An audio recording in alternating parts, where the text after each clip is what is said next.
I've been thinking about leaving radio and running for the Senate. I swear to God, I have. And I told you I'd never go into politics.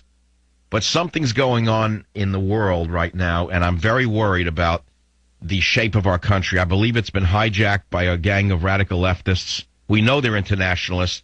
We know they don't believe in borders. We know they don't believe in the English language. We know they don't believe in our cultural base. In other words, they don't believe in our country.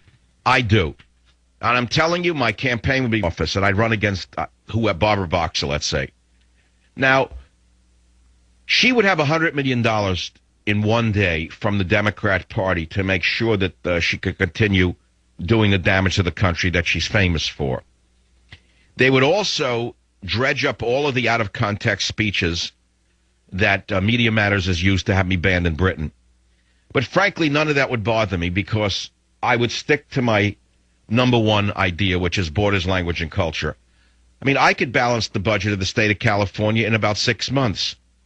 And I would tell it to the people and let the chips fall where they may. It would apply to every other state.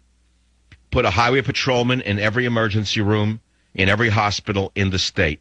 If you are not a state resident, you are turned away. You go back to your home country for care. Or you find a private doctor the way every other citizen in this country does. We're not giving you any more free medical care. You've bankrupted our hospitals. The same with schools. Borders, language, culture. I think that would be a very popular campaign slogan. And frankly, I could run on much less money than she needs because I'm honest and she's not, in my opinion.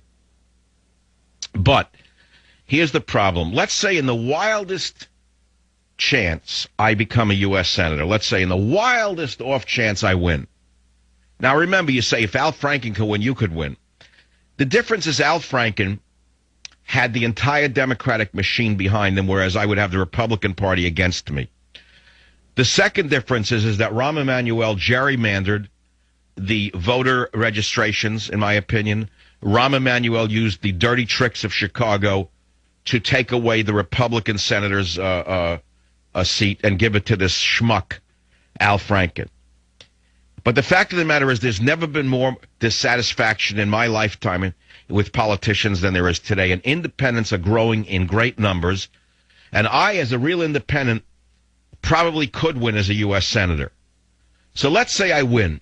On the off chance that the people say, the hell with it, let's try him. No matter how they try to smear him, we'd rather have him than her. And I win. Now my troubles begin. Then I have to actually go to Washington. Then I have to live in Washington. Then I have to sit through meetings. I don't have the patience for meetings. I don't have the patience to sit and listen to long-winded speeches. You know, then I would imagine it's all trade-offs. They'd come to me and they'd say, look, Savage, we know where you're coming from, but this is, a business like any other. So let's put aside your ideology. Here's what's going to happen. Unless you vote for this or that, we're going to cut off funds to your state over here and blah, blah, blah. And I'm not into horse trading. So the problem is that I'm not really made for politics. Do you understand?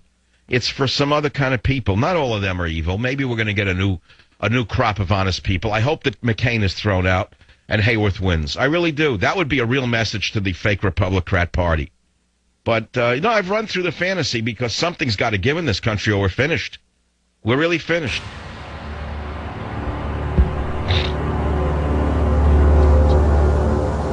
Savage.